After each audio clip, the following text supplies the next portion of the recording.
I still remember the exact moment my own father looked me dead in the eyes and sneered, "She's just a sickly girl." Those 6 words cut deeper than any hospital needle ever could. My name is Elena, and for as long as I can remember, I've been the fragile one in the family, the girl who couldn't keep up, the one who always needed extra care. I grew up in a strict military household after my mom passed away when I was 10. Dad was climbing the ranks, always in uniform, always talking about strength and duty. But when it came to me and my rare blood disorder, he had no patience.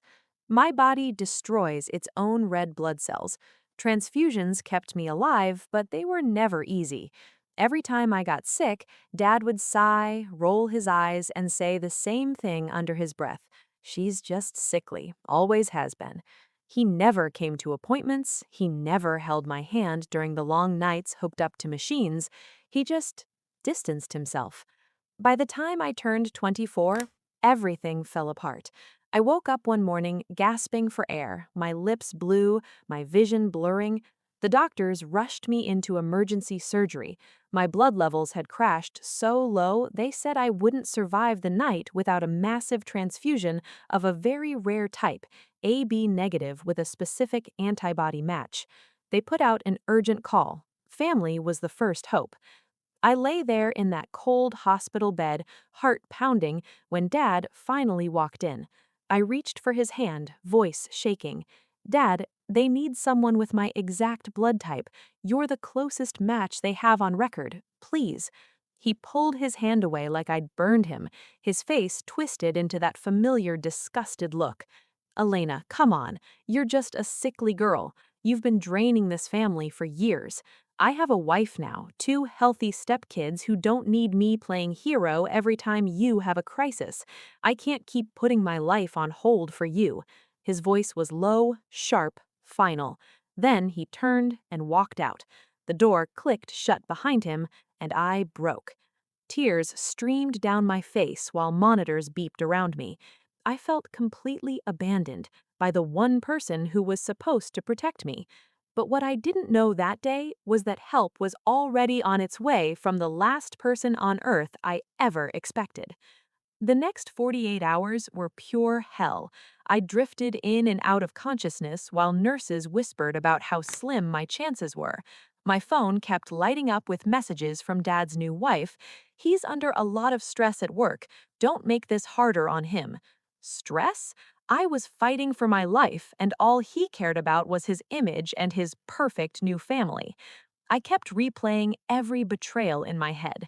The birthdays he missed because I was too weak to celebrate, the school events he skipped because he didn't want to be seen with the girl who fainted in gym class, the time I turned 18 and he told me, "You're an adult now, stop expecting me to fix your broken body." He had slowly erased me from his life, piece by piece, until I was nothing but a burden he could walk away from. Lying there alone, I felt something shift inside me. The pain was still crushing, but underneath it, a quiet fire started burning. I wasn't going to die quietly just to make his life easier. With the last bit of strength I had, I asked my best friend to post my story on social media. No begging, just the truth. Rare blood match needed, one chance left. I didn't expect anything. I just needed to feel like I had fought. Hours blurred. Then, late that night, my doctor burst into the room with wide eyes. "Elena, you're not going to believe this. A 4-star Admiral just landed at the base hospital. He saw your post. He's a perfect match. Exact blood type, exact antibodies. He's already in the donation chair. He flew across 3 states on his own jet to get here in time." 4-star Admiral James Harlan. I knew the name. Everyone in military circles did. Decorated hero, the man who led impossible missions and still found time to mentor young officers. Why would someone like him drop everything for a stranger? I was too weak to ask questions. They wheeled me into the transfusion suite while the Admiral lay in the next room giving blood that would become mine. Meanwhile, Dad found out. He stormed into the waiting area the next morning, furious. "What is this nonsense I'm hearing? Some admiral is playing savior? You're making me look like a deadbeat in front of the entire base." His voice echoed down the hall. He didn't ask how I was doing. He didn't say he was sorry. He only cared that his reputation might take a hit. That was the moment the betrayal felt complete. The man who was supposed to love me unconditionally had chosen his pride over my life. I closed my eyes as the warm blood flowed into my veins, and for the first time in years, I didn't feel alone. 2 days later, I opened my eyes to sunlight streaming through the blinds. My body felt different, stronger. The doctors said the Admiral's donation had been a miracle. My counts were climbing faster than anyone expected. When I could finally sit up, they brought him in. Admiral Harlan was tall, silver-haired, with kind eyes that crinkled when he smiled. He took my hand gently. "I served with your grandfather back in the day," he said softly. "He was the bravest man I ever knew. When I saw your story, I couldn't let his granddaughter fight alone." That's when the real storm hit. The story exploded online. Four-star Admiral donates life-saving blood to abandoned daughter while her own father refused. News vans showed up. Military brass started asking questions. Dad's commanding officer called him in for a closed-door meeting. Turns out, Dad had been bragging for years about being a devoted single father who raised a sick child against all odds. The truth exposed everything. He showed up at my room one last time, face pale, uniform wrinkled. "Elena, I was wrong. I panicked. Can we talk?" His voice cracked, but it was too late.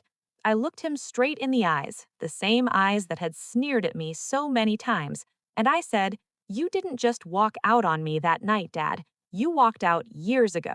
A stranger saved my life while you called me a burden. I don't need your apologies anymore. I'm done carrying your shame." He left broken, reputation shattered, passed over for promotion, whispers following him everywhere on base. I didn't feel joy in his pain, but I felt free. The Admiral stayed in touch. He became the father I never had, sending encouragement, checking on my health, even helping me finish college online while I recovered. Today, I'm healthy, traveling, living a life my old self could only dream of. So here's what I learned through all the tears and beeping machines. Blood may connect us, but it doesn't define us. Real family shows up when it matters. And sometimes the sweetest justice isn't loud revenge. It's simply refusing to let someone's cruel words be the last chapter of your story. I was never just a sickly girl. I was a fighter. And now the whole world knows it. Thank you for listening to my story.